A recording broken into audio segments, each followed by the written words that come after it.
একদম এগুলা কেমন হয়ে গেছে যে মাটির চাপ পড়ে এগুলার এই অবস্থা। তো এসে দেখি যে আন্টি হচ্ছে এই যে রাইস কুকারে ভাপা পিঠা তৈরি করতেছে। তো যাই হোক রিজিক হচ্ছে আল্লাহর কাছে। আন্টি এটা কি একটু খোলা যাবে? আবার আসবো। তুমি আসবা? বাবা তুমি কবে আসবা? বেবি এখন বড় হয়ে গেছে, এখন আসতে পারবা তাই না? বেবি কই? হয়ে গেছে মোটামুটি মাছ ভুনা। উপর থেকে ধনিয়া পাতা দিয়ে চুলাটা বন্ধ করে দেবো এখন। আসসালামু আলাইকুম এভরিওয়ান, সবাই কেমন আছেন? আলহামদুলিল্লাহ, আল্লাহর অশেষ রহমতে আমরা সবাই ভালো আছি। আজকের এই ব্লগটি আমাদের করার কোনো ইচ্ছে ছিল না। আমি হচ্ছে বিকেলবেলা একটু আমার জায়গার কাছে এসেছি, ওখানে কাজ চলতেছে। তো এখন হচ্ছে জায়গার কাছে এসে আমার সবজি বাগানের হাল দেখে আমার কান্না পাচ্ছে, কান্না। তো এই যে আমাদের এখানে হচ্ছে বাউন্ডারির পাশ দিয়ে অনেকটুকু জায়গা খালি রেখেছিলাম, মাটি ভরিনি যাতে বাউন্ডারিতে প্রেশার না যায়। এখন সেগুলাতে মাটি ফেলা হচ্ছে, আর যার জন্য এই যে শিম গাছগুলো সব খুলে ফেলতে হচ্ছে। দেখেন প্রচুর পরিমাণে শিম নিয়ে এই গাছগুলোকে গোটায় রেখে দিল। এই যে ওইদিকেও প্রচুর, সবগুলা গাছেরই একই হাল। শিম নিলে তো অনেক শিমের অভাব নেই, কিন্তু একদিনেই তো খেয়ে শেষ করে ফেলতে হবে। এখন দেখা যাচ্ছে মাটি পড়তেছে, এখন আর কিছু করার নেই। কাজটাকেও তো করতে হবে তাই না? সবজির মায়া করে তো লাভ নেই। শখ করে লাগিয়েছিলাম। দেখছো কি পরিমাণ শিম ধরে আছে নিচে দিয়ে? দেখছো এই যে দেখো এগুলো কি পরিমাণ ঝুলে আছে নিচে দিয়ে।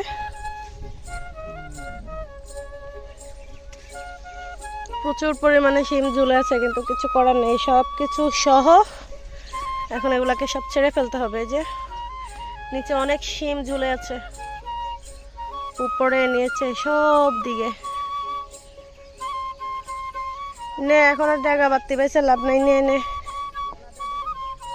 উঠে গেলেই হলো। আরে এতগুলা শিম, একদম এগুলা কেমন হয়ে গেছে যে মাটির চাপ পড়ে এগুলার এই অবস্থা। তো ঠিক আছে, আসলে মন খারাপ তৎক্ষণাৎ হচ্ছে, তবে মন খারাপ হওয়ার কোনো কারণ নেই, কাজ করতে হবে। ঠিক আছে, একটু সবজি উঠাই। সবজি বলতে একটু শিম উঠাবো, তারপরে আবার কথা হচ্ছে। সবজি টবজি উঠায় বাজারে ব্যাগ ভরে নিয়ে আসছি, কিন্তু আপনাদের সাথে আর শেয়ার করতেই ভুলে গেছি। আমাদের ব্যাগ কোনগুলো ভাই বাবা? ওইটা কি আমাদের? এই যে এখানে একটা, ওইখানে আরেকটা, আমার পায়ের নিচে একটা। এই জিনিসটার মধ্যে আছে পেঁপে আর হচ্ছে শিম, কলমি শাক। এখন হচ্ছে আগের মতো কমন একই জিনিস, নদীর পাড়ে সন্ধ্যাবেলার নাস্তা চলতেছে। জায়গার কাছে জায়গার ভিডিও দেখবেন আর এটা দেখবেন না, হতেই পারে না।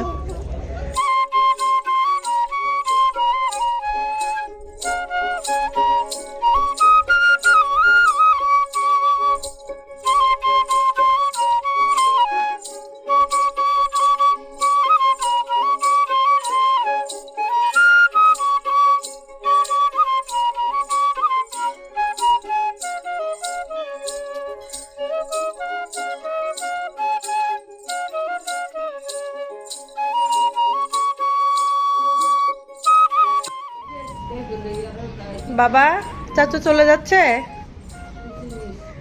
আজকে সকালবেলায়। আব্দুল্লাহ চাচু চলে যাচ্ছে। মেজাবিলে বলে আসছোস?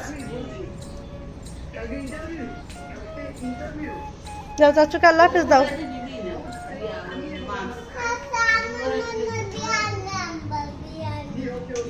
বিরিয়ানি আনবি? গ্রামের বাড়িতে যাচ্ছে আর তোমার জন্য বিরিয়ানি নিয়ে আসবে না? ব্যাগটা এখানে হচ্ছে শিম, হ্যাঁ ভালো হয়েছে। আর হচ্ছে পেঁপে, এগুলো হচ্ছে আমার ক্ষেতের। এখন হচ্ছে এগুলা গ্রামে পাঠাচ্ছি আমার ননদার ননাসের জন্য। কালকে যে আনছিলাম রাত্রিবেলায় সেগুলা। নেই নেই ধর ধর।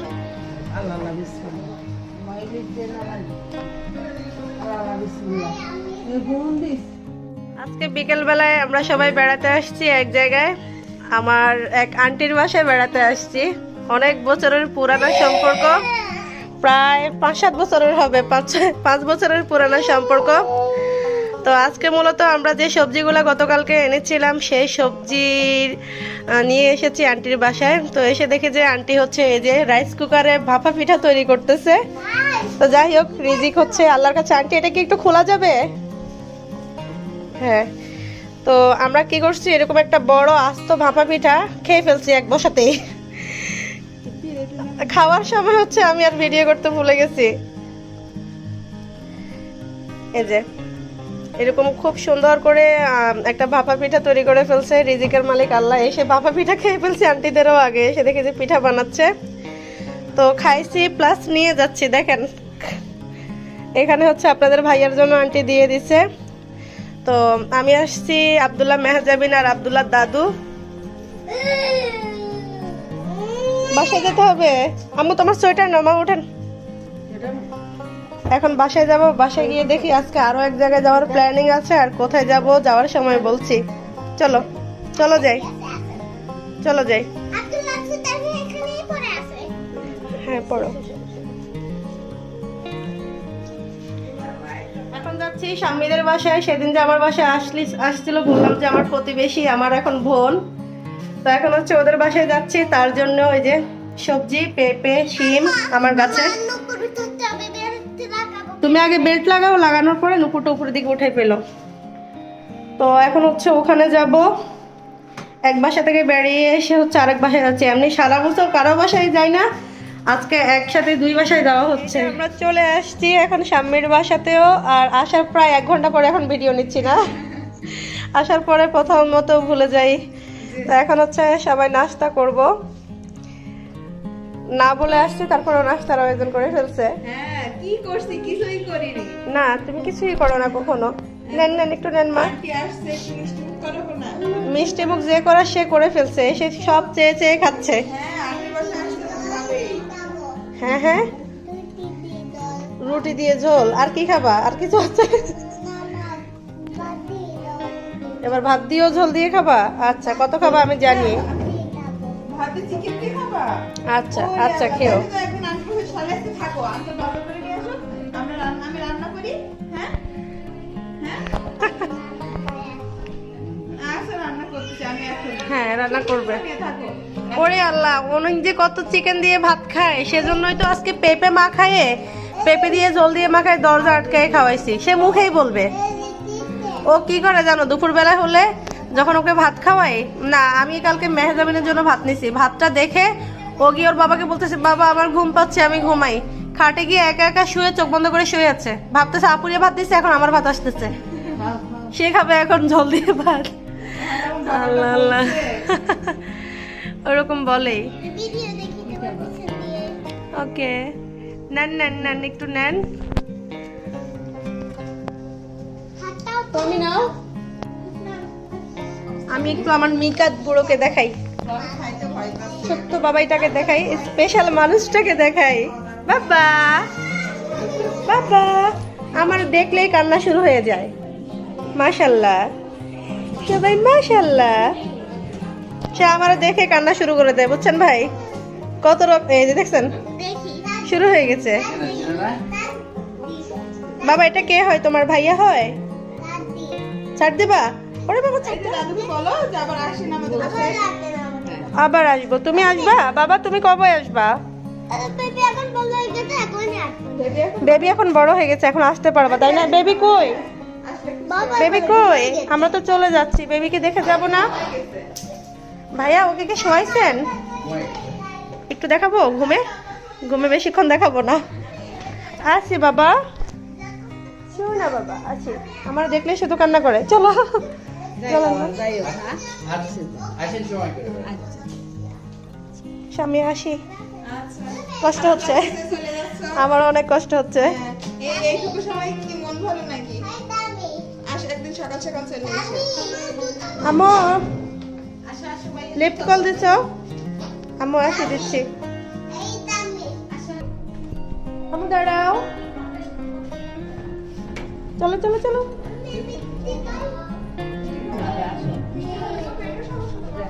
আমি আসি। আল্লাহ হাফেজ বিষ্ণু, আল্লাহ হাফেজ, আল্লাহ হাফেজ বাবা, আল্লাহ হাফেজ। ওকে আল্লাহ হাফেজ।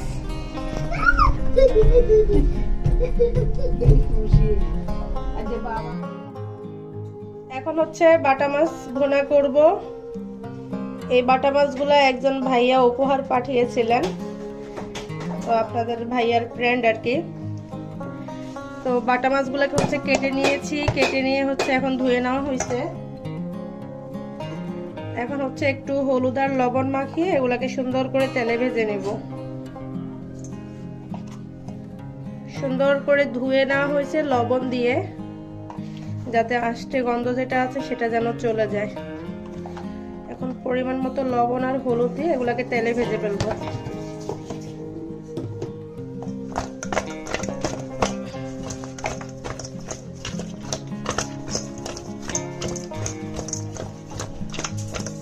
এই বাটা মাছটাকে দেখতে কিন্তু অনেকটাই টাটকিনি মাছের মতো মনে হয়, কিন্তু দুটো আসলে আলাদা আলাদা, টেস্টও কিন্তু সম্পূর্ণ আলাদা।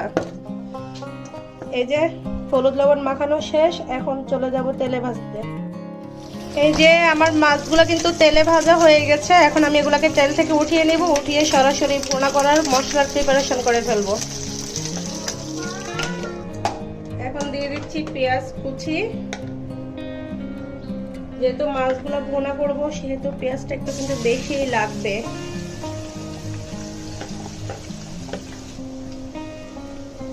একটু বেশি পরিমাণে দিয়ে দিচ্ছি পেঁয়াজ কুচি। এখন পেঁয়াজগুলোকে আমি একটু তেলের মধ্যে নেড়ে চেড়ে একটু স্বচ্ছ করে নেব, তারপরে হচ্ছে কাঁচামরিচ সহ অন্যান্য সবকিছু অ্যাড করব। তো সবার আগে হচ্ছে পেঁয়াজটাকে একটু স্বচ্ছ করে নিই, আর স্বচ্ছ হওয়ার পরে আবারও ফিরে আসছি। এই তো আমার পেঁয়াজগুলা স্বচ্ছ হয়ে গেছে। এখন হচ্ছে বাটা মশলাগুলো দিয়ে দিব। পেঁয়াজগুলোকে এরকম একটু সময় নিয়ে একটু স্বচ্ছ হওয়া পর্যন্ত ভেজে তারপরে বাটা মশলাগুলো অ্যাড করলে কি হয়, পেঁয়াজটা খেতে একটু সফট হয় বা গ্রেভিটা মজা লাগে। যদি পেঁয়াজটা একদম আস্তে আস্তে বা কাঁচা থাকতে যদি অন্যান্য মশলাগুলো অ্যাড করে ফেলা হয়, সেক্ষেত্রে পেঁয়াজটা আর গলতে চায় না অনেক সময়। তো সেটা দিয়ে হচ্ছে ভুনা করলে আর খেতে খুব একটা ভালো লাগে না। সেই জন্য পেঁয়াজটাকে সবার আগে একটু স্বচ্ছ করে নিই আমি, তারপরে হচ্ছে অন্যান্য মশলাগুলো অ্যাড করে ফেলি।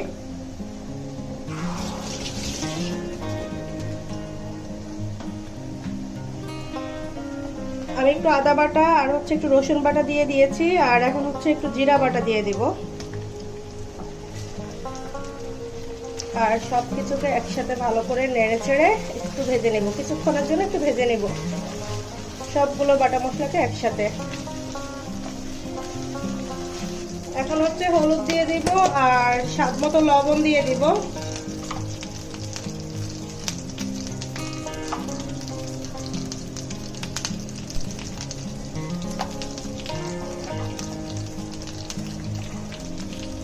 লবণটা বেশি একটা লাগবে না, যেহেতু মাছটা আমরা লবণ দিয়েই ভেজেছিলাম। এখন শুধু গ্রেভিটার অনুসারে আমি লবণ দিলাম আর কি। লবণ হলুদ দিয়ে কিন্তু মাছ ভাজা হয়েছে, তো মাছের জন্য এখানে আদার্স কোনো মশলা লাগবে না। আবার সবকিছু একটু নেড়ে চেড়ে মিশিয়ে দিচ্ছি। এরপরে হচ্ছে সামান্য পানি দিয়ে এগুলাকে একটু কষিয়ে নেব সময় নিয়ে। আপনারা চাইলে এখানে মরিচের গুঁড়াটাও অ্যাড করতে পারেন, তবে আমি আজকে কাঁচা মরিচ দিয়ে হচ্ছে মাছ ভুনাটা করবো, সেজন্য হচ্ছে গুঁড়া মরিচ এখানে আর অ্যাড করলাম না। আর আপনারা চাইলে গুঁড়া মরিচ প্লাস কাঁচা মরিচ দুইটা একসাথে করেও এই ভুনাটা করতে পারেন। দিয়ে দিচ্ছি টমেটো, কাঁচা মরিচ, এগুলোকেও কিছুক্ষণ নেড়ে চেড়ে একটু ভুনে নেব, তারপরে হচ্ছে আমি পানিটা অ্যাড করে দিব।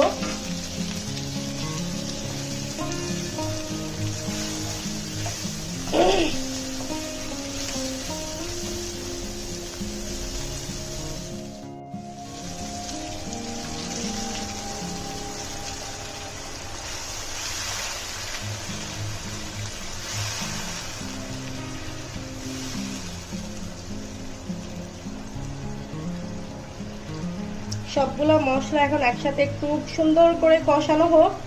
আমি কিন্তু সব সময় একই কথা বলি, সেটা হচ্ছে যত সুন্দর করে মশলা কষানো হয় তত বেশি মজা হয় রান্না।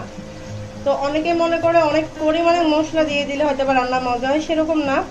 আমি কিন্তু এখানে অনেক পরিমাণে মশলা দিই না, একদম খুব কমও দিই নাই, পরিমাণ মতো দিয়েছি এখানে। আর এখন হচ্ছে মূলত এই যে অবস্থা দিলাম, হালকা পাতলা কষিয়ে যদি মাছটা অ্যাড করে ফেলি তাহলে কিন্তু তরকারিটা আমার মজা হবে না বা ভুনাটা। আমি এই মাছের এই যে মশলাটা, এটাকে কিন্তু এখন সব কিছু সহ একসাথে বেশ খানিকটা সময় নিয়ে নেড়ে চেড়ে কষিয়ে নেব পুরোপুরি তেলটা উপরে ওঠা পর্যন্ত।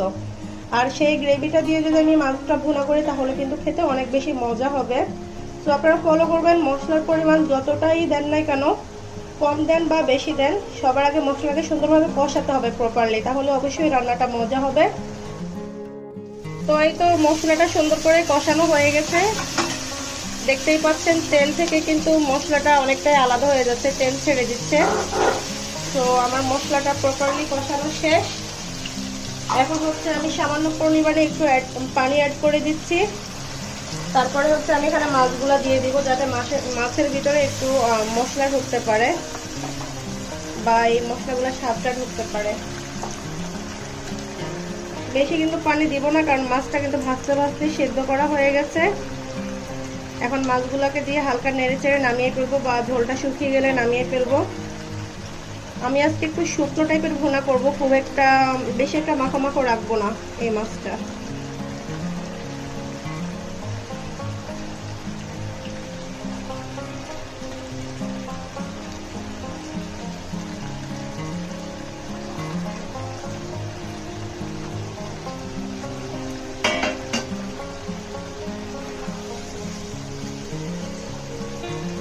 একটা মাছ ভেঙে গেল। আসলে এটা মাছের দোষ না, এই যে দেখেন মাছের অপর পাশ থেকে আমি একটু ফুটে খেয়ে দেখছিলাম মাছটার স্বাদ কেমন, সেজন্যই হচ্ছে মাছটা ভেঙে গেছে। দেখেন চুরি করছি সেটা আপনাদের সাথে লুকানোর জন্য মাছটারে উল্টাই দিলাম, সে চুরিতে ধরা খেয়েই গেলাম। কি কোফাল আমার, ইদানিং ক্যামেরার সামনে আমার সব চুরি করা কাজগুলো ধরা পড়ে যায়, তাই না? তো মাছটা এভাবে একটু কিছুক্ষণ হোক, তারপরে আমি নিচের মাছগুলোকে উপরে উঠিয়ে দেবো, আর হচ্ছে উপরের মাছগুলোকে নিচে দিয়ে দিব। তারপরে আমি চুলা থেকে নামিয়ে ফেলবো ধনিয়া পাতা দিয়ে গার্নিশ করে। তো হয়ে গেছে মোটামুটি মাছ ভুনা। উপর থেকে ধনিয়া পাতা দিয়ে চুলাটা বন্ধ করে দেবো এখন।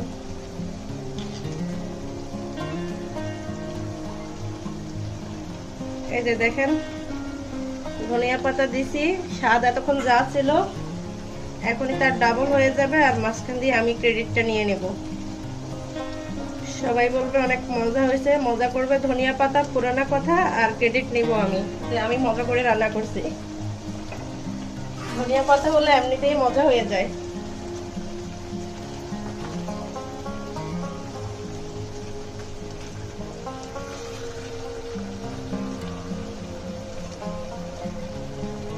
হয়ে গেল, কিছুক্ষণ ঢেকে রান্না করি, তারপরে হচ্ছে চুলা বন্ধ করে দেব।